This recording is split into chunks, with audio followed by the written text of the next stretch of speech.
Most children don't understand what you're doing. People can look at Christ on a cross and think this is violent, this has sexual imagery in it. My job as an artist and making them question everything.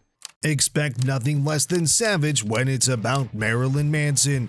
This video is a wild ride through his most iconic moments where he outwitted interviewers with his unique flair. Get ready for pure Manson magic. Here is the first video where Marilyn Manson, known for his controversial persona, outclasses an interviewer with his poignant insights. Let's roll into this gripping exchange. When I was a kid growing up, music was the escape. That's the only thing that had no judgments. You know, you put on a record and it's not going to yell at you. Manson starts by reminiscing about music being his sanctuary during childhood, a judgment-free zone. He highlights how music, unlike people, doesn't criticize one's appearance or choices.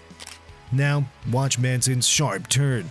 He addresses why the media targets him, painting himself as the poster boy for fear.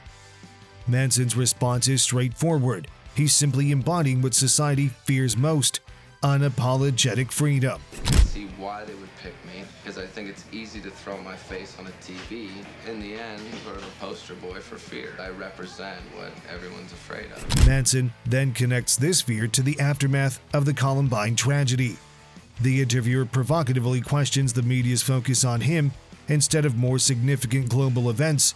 Stay tuned as Manson's about to drop a bombshell. Violence and entertainment and gun control. And how perfect that was the two things that we were going to talk about with the upcoming election. We forgot about the president was shooting bombs overseas. He criticizes the media's narrative and contrasts his influence with that of political figures.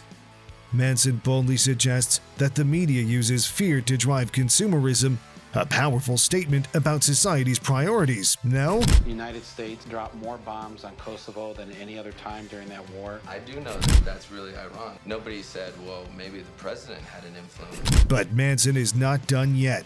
He's about to reveal his most profound thought. Get ready for a perspective shift. If you were to talk directly to the kids at Columbine, what would you say to them if they were here right now? I wouldn't say a single word to them. I would listen to what they have to say, and that's what no one did. When asked what he would say to the Columbine community, Manson offered a surprising response. You might wonder what his answer could be. Well, he chose to listen, something he felt no one else did. Manson's approach here is a masterclass in turning an interview on its head. But wait, there's more to this story. Stick around as we uncover another layer of Manson's intriguing character. So up next is a video of the O'Reilly Factor show, and the host is giving Marilyn Manson a hard time. This is a showdown of wits. Manson has got real guts, and you won't believe how he flips the script. Ivan has delivered some shocking concert appearances. And not being ashamed of being different or thinking different. I try and take everyone's ideals. O'Reilly kicks off and grills Manson about his influence on kids, but Manson is cool as a cucumber and talks about being true to yourself. Oh man, he's not just defending his music, he's preaching self-acceptance. You engaged in a sex act with another man. Well, I can't be blamed for something like that. You have to blame Richard Simmons. Then O'Reilly hits him with the big question about his wild look, and Manson's reply is a masterclass in chill. He says, "We all wear a mask, man." Why the bizarre presentation, which can be misinterpreted? I think everybody's got a presentation. Everybody looks a certain way because they want to convey a certain image. Hold on, it gets better. O'Reilly tries to corner him about some crazy stage antics, but Manson comes up with a pure gold reply. He turns it into a joke that leaves O'Reilly speechless. This guy's got a comeback for everything. Now, here's the kicker. O'Reilly is all about the shock factor and asks if Manson is pushing kids towards sex. Manson answers smoothly, "No way, man. He's showing, not telling." Basically, Manson is not corrupting minds, he's opening them. I don't think it's ever encouraging anyone to have sex. I think I just show my own sexuality, but I don't think I've ever really written about having sex or anything like that. Alright, so we're back on the O'Reilly Factor, and the host is really putting the heat on Manson. He goes like, "Your lyrics, man, they're full of stuff about death and what comes after. Aren't you worried about messing with troubled kids' heads?" But Manson, he's got a different take. He lays it out straight. He convinces the host that talking about death is not a bad thing. It's about the mark you leave behind. Live right do good, and you're a hero even when you're gone. Makes you think, huh? Then Manson swings into the Columbine topic. He's clear. The media stirred that pot, not him. He steered clear of interviews then and didn't want to be part of the blame game because that is what he was getting. And then when the host tries to corner him about his songs pushing kids towards suicide, Manson is quick to shut that down. He's adamant that his music is not about pushing anyone over the edge. Hang tight, because Manson is not done yet. He's about to lay down some more hard truths. You gotta hear this next part. Most children don't understand what you're doing. People can look at Christ on a cross and think this is violent, this has sexual imagery in it. My job as an artist and making them question everything. O'Reilly says that your acts are too bizarre and the kids don't get it. He even throws in that kids without parents watching over them might go down the wrong road because of Manson's music. But hey, Manson's not one to just sit back. Now watch this. Manson's comeback is beyond epic. He says misinterpretation is a thing, you know. People could even get the wrong idea about the statue of Jesus on the cross, thinking it's about murder. My lord, did he really just say that? The guy has got some serious guts. And just when you think it can't get more intense, Manson keeps the surprises coming.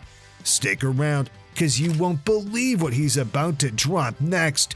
This is one of those moments that'll have you saying, "Oh boy, what was that?" And I think this record addresses the subject of violence and why man behaves the way he does, and it's because it's our nature. All right, check this out.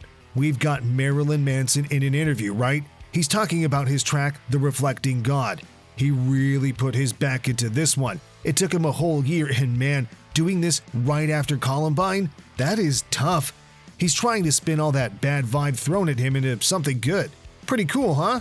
Then the host flips the script. He chats with two families, each with a daughter. One of these girls is super into Manson, but her mom, not so much. The mom's all worked up and says her daughter ditched her religion because of Manson's tunes. And guess what? She questions why Manson is Catholic. Well, that is extremely personal. But bro, you've got Manson on the other side. He doesn't let anyone go like that. So, get ready for the jaw dropper. Marilyn is about to hit back with something. What's he gonna say to that? Hang tight, because this is the kind of stuff you just can't make up. Well, you know, it could be because it was your religion and maybe it wasn't supposed to be hers. Okay. So you gotta feel the notes. Whoa, he didn't even hesitate for once. I tried to look at the things that I was taught growing up about Christianity in a different way. The image of Christ on the cross and the story of him as someone who was a revolutionary.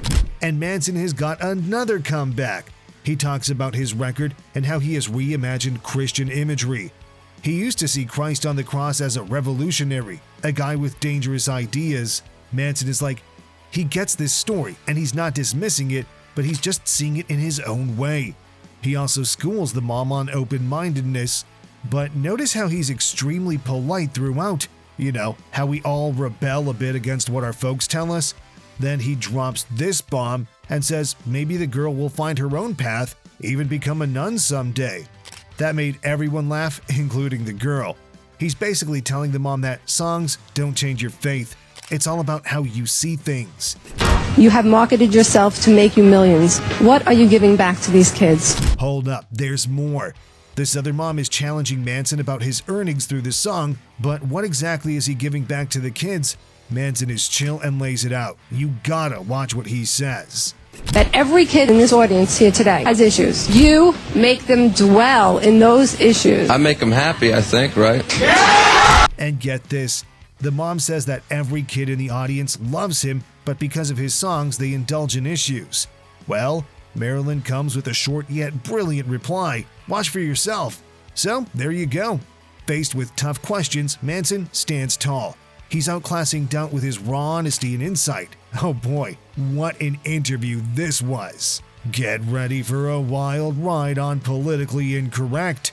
Today's panel is a firecracker mix, but keep your eyes on Marilyn Manson. He's about to outclass everyone with his razor-sharp wit. All right, I'm glad you're all here. We have, of course, a very controversial figure here, Mrs. Brady. The show kicks off with Bill Mayer playfully nudging Mrs. Brady, but wait, G. Gordon Liddy is boasting about his felonies? He's challenging our moral compass. Oh boy, Manson has got that look in his eye. He's ready to pounce. Manson, cool as ever, jokes about his secret to avoiding arrest. It's the lipstick, he quips. Did you see that smirk? He's just warming up.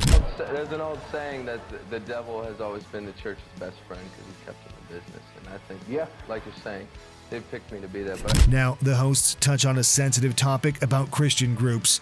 Marilyn keeps his calm for a bit and then flips the script. Whoa, you gotta hear what he says. Lakita Garth tries to corner him, but Manson is absolutely unfazed. He's coolly acknowledging his stage persona's dependence on Christ for its impact. Look at that. He is owning it. For example, you do rip pages out of the Bible at a concert. You do wipe your ass with the American flag. You have to admit are controversial. it's only as valid as you make it in your heart. Moving on, Bill Mayer has got Marilyn Manson on the spot, right? He's asking about these wild rumors. People are saying Manson is tearing up Bibles and wiping his butt with the American flag at his concerts. Wait, what? Is that for real? Now, watch Manson's response. He's cool as a cucumber. He says that a piece of paper is just that if you truly believe in your religion. It's all about what's in your heart. How is this guy so unshakable? And just when you think it can't get more intense, Manson keeps the surprises coming. Watch till the end for more surprising reactions. If you want to blame rock music for things, think about what the Bible's done. What about Heaven's Gate or Jim Jones or the Ku Klux Klan? Right. What they do in the name of Christ. G. Gordon Liddy questions society's role in shaping artists like Manson. And here comes Manson with the knockout punch. He's questioning the impact of the Bible on society. Heaven's Gate, Jim Jones, the Ku Klux Klan, he's laying it all out. Oh my. He's putting the entire cultural landscape on trial. Lakita Garth tries to counter, but Manson is ready. He agrees with her on the misuse of the Bible, but he's quick to point out the irony. He likes the Bible, he says, but despises how people twist its words. Did you see that? He's a rebel who can challenge hypocrisies. What standards do you have? What is good and what is evil? The basic principles that kind of exist in all religions. Well, the fundamentals. You don't kill people. You just Now, watch how Manson totally roasts this lady. She's questioning him about his moral compass, like what is good or bad in his book. And Manson, he's got this. He tells her he has fundamental principles, just like every religion out there, including Christianity. The way he says it, oh boy, you can feel she was offended. And then the woman's reaction is priceless. She's quick to say no, totally thrown off. This was one heck of a funny incident, and the crowd is losing it. They're all laughing because Manson just delivered a roast like no other. Up next, this video is from the premiere of King Arthur, and Marilyn Manson is about to deliver a classic Manson moment. The interviewer, eager for a juicy tidbit, pops a question to Marilyn Manson about his biggest pet peeve. But check this out. Manson seems a bit lost. She asks again, and still, he's not getting a pet peeve. But hey, this is Marilyn Manson we're talking about. He's not one to get caught in awkwardness.